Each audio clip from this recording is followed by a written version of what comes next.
Money. Sports. And gambling. The perfect trifecta. Every year, billions of dollars are bet on sports in the United States, most illegally. It's a shadow economy nearly as big as the federal bailout. But that may be about to change because of this man, the newly elected governor of Delaware. I believe the time has come for Delaware to reauthorize the sports lottery. Sports lottery is another way of saying sports betting. And the governor wants his state to get a piece of the action. When you're dealing with a $750 million shortfall, and of course, you can't just print money. If the governor gets his way, fans at Delaware's 3 racetracks, which also have video slot machines, will be betting on all sports, including college football and the NFL, just in time for the '09 season. Delaware has a unique potential competitive advantage because we're the only state east of the Mississippi that is authorized by federal law to have a sports lottery. In 1992, Congress passed the Professional and Amateur Sports Protection Act, banning states from being in the bookmaking business. It exempted Nevada, Oregon, Montana, and Delaware because they already had laws legalizing sports betting. Oregon quit the betting business in 2007 to win back NCAA tournament games, and the sports lottery in the remote state of Montana doesn't get much activity. Delaware hasn't had sports betting in more than 30 years. What are the barriers you're seeing so far? Well, there are lots of them. The NFL, the NCAA have expressed their concerns, and that's fine. You know, I just think my job is to focus on what's in the best interest of Delaware taxpayers. When the NFL expresses its concern about this proposal, what do they say to you? Basically, they say that their focus is to protect the integrity of the league, and they think that the sports lottery is not consistent with that. In March, at a public hearing in the state capital of Dover, the NFL voiced its opposition. We oppose the notion of the state of Delaware, or any state, legalizing and thereby promoting betting on our sporting events. We have a lot of respect for the NFL, and we happen to disagree with them. My real issue is they ought not to be coming into Delaware and telling us as Delawareans how to run our state. The NFL declined E60's request for an interview. In March, NFL Commissioner Roger Goodell sent the governor a letter in which he wrote, "State-promoted gambling not only adds to the pressure on our coaches and players, but creates suspicion and cynicism toward every on-the-field mistake." If they really wanted to get rid of the injury report, I think they could. And it's a screen pass, intercepted. Terrell Suggs has it. His second NFL touchdown. Terrell Suggs is a linebacker with the Baltimore Ravens, considered a local team by Delaware fans. A 6-year NFL vet and Pro Bowler, he believes gamblers would target marginal players who might leak tightly guarded secrets about significant injuries.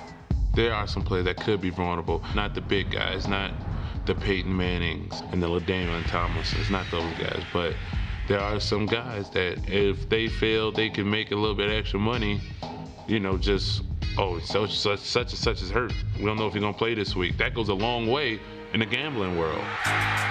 Like the NFL, hundreds of millions of dollars are bet on college sports every year. Under NCAA rules, if Delaware legalizes sports betting, it could lose college playoff and championship games. What is the NCAA's stance on gambling?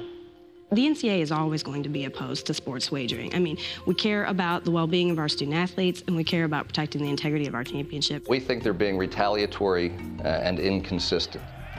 People can bet in Las Vegas on participants in the Las Vegas Bowl. Montana has a sports lottery, and teams there have been able to host playoff games. Montana was an administrative oversight, and we've been upfront about that. Bowl games are different. They're administered under a different set of championship policies. Did we make a mistake? Yeah. Does that mean we're going to continue to make mistakes? No. While the NCAA and the NFL have their own concerns, a New Jersey state senator has another. He wants what Delaware might soon get. With Delaware really pushing for it, our next door neighbor going to start it, it's going to take more folks away from our casinos. They're empty enough on Final Four weekend or Super Bowl week. The state senator sees profits on the Atlantic City boardwalk eroding. If we had sports betting, it would be packed. Imagine if Giants and Eagles were on that TV screen, you wouldn't be able to get in here. On March 23rd, 4 days after the Delaware governor announced his plans, Senator Lesniak sued the United States government to have the 1992 federal betting ban overturned, giving New Jersey and all states the chance to legalize sports betting. Sports gambling is going on every single day, hundreds of billions of dollars over the internet, legally in some places, and we should be allowed to do it here in New Jersey, and it's unconstitutional to deny us that right. It's going to open a lot of eyes out there, especially if they're successful. Jay Cornegay is the bookmaker at the Las Vegas Hilton, which has the world's largest sports book. You got to think that sports gaming could possibly expand to different parts of the country. Indian gaming was considered a threat, but it introduced the gaming world to a whole new slew of gamblers, and eventually they worked their way to Las Vegas.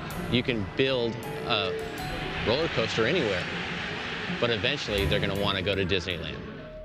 Governor Markell's sports betting proposal has been on a ride of its own.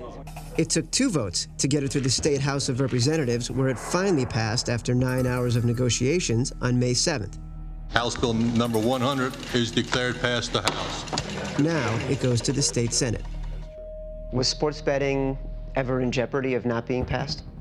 You know, we were always focused on keeping it going. We were not going to give up the fight. We are certainly looking forward to a favorable outcome in the Senate, and then I will gladly sign it. What kind of repercussions are you expecting from the NFL? Well, the NFL has threatened to sue us. They don't really like this idea very much, and again, that's their prerogative. Governor Markell is hoping that sports betting will generate between $50 and $100 million in revenue for his state. He's anxious to get his plan going. And Adrian Peterson is loose. He has scored. The clock is ticking.